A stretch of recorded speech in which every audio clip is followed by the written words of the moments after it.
Before I get started with the video, I just want to put a quick shout out to my boy Mr. Gold 12079. So earlier today I saw him in a server. He said hi to me and he noticed me, so he's a fan. So yeah, shout out to him. I told him I'd shout him out. So if you guys also want shout outs, just make sure that if you see me in a server of yours, or you can just comment down below too in the comment. But if you see me in a server, also make sure to say hi. I will say back. I will probably say hi back unless I'm AFK or something. So yeah, and now I'll get on to the video. So yeah, back to another video.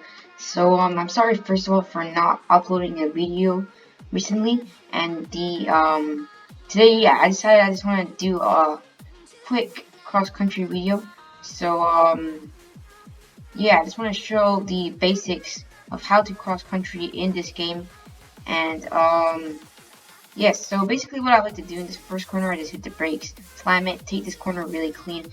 And one thing you really want to know in this specific race is you do not want to rely on e-brake. You want to rely on actually braking and using your car the way it's supposed to be. Because I mean, e-brake is only what you should do when you've lost control of your car, when you've made a mistake. But you want to rely on your braking overall. Like, you don't want to drift into each corner because that actually slows you down a lot. So yeah, I mean, this is pretty simple. You guys can see you brake a bit early, you take the turn, you let go of the throttle. I mean, whenever you hold the throttle down too much, it makes your car understeer a lot. So this car has a bit of understeer. It's not the most worst car. It's actually controllable.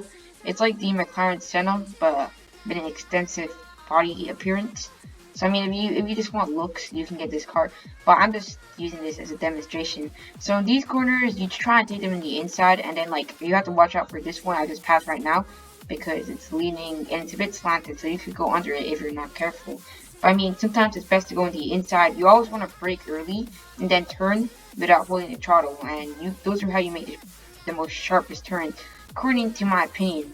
So here, I just like to let go of the throttle at this point and just steer. And I brake a bit, and then I accelerate once my car has got control or proves that it's able to continue. So I mean, I don't know if I mastered that specific part right there, but I guess that's kind of what I do. So now here, I just take this turn right here.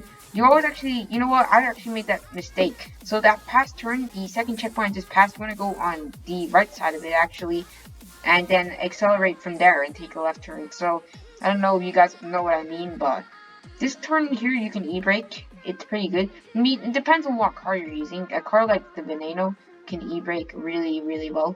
So here, I just like to cut the corners. So, I mean, that was not perfect, but you can just go in a straight line right through those corners without having to actually make all the turns. So from here, I just accelerate, go full speed, and soon I'm gonna show you guys the best shortcuts in this race. So, you're just going to accelerate from here. And once you reach this checkpoint, let go of the throttle, turn as hard as you can, accelerate once you start getting control of the car, try and go on the inside on this part, and then let go. And once you've maintained control, release the throttle, and this time just go on the outside like this, just as shown. Do the same one here, so you can avoid these little ridges, but go on the inside lane. And just like that, you just severely corner cutted a lot of that race. So yeah, and this is the final part, and I mean, that was not a perfect time, but yeah, so I mean, basically, I don't know, that's just kind of my guide of what you want to do when you do the cross-country race. I mean, I think the specific end part is the best shortcut you can use, because I don't know, it's a pretty good corner cut. I mean, you can just skip all these roads, all these braking lines. You can just drive right through this and just tear the terrain. But you don't want to go full send and right into the wall because that will mess you up. You have to brake a bit as you land here. I think you have to take this corner around 200, maybe 100. I don't really remember. You guys can just look back at what speed I was, and that's the kind of speed you want to be going when you take that specific corner. But yeah, so yeah, those are the basics of how you do the cross country, or those are at least my basics of how I do it. Thanks for watching.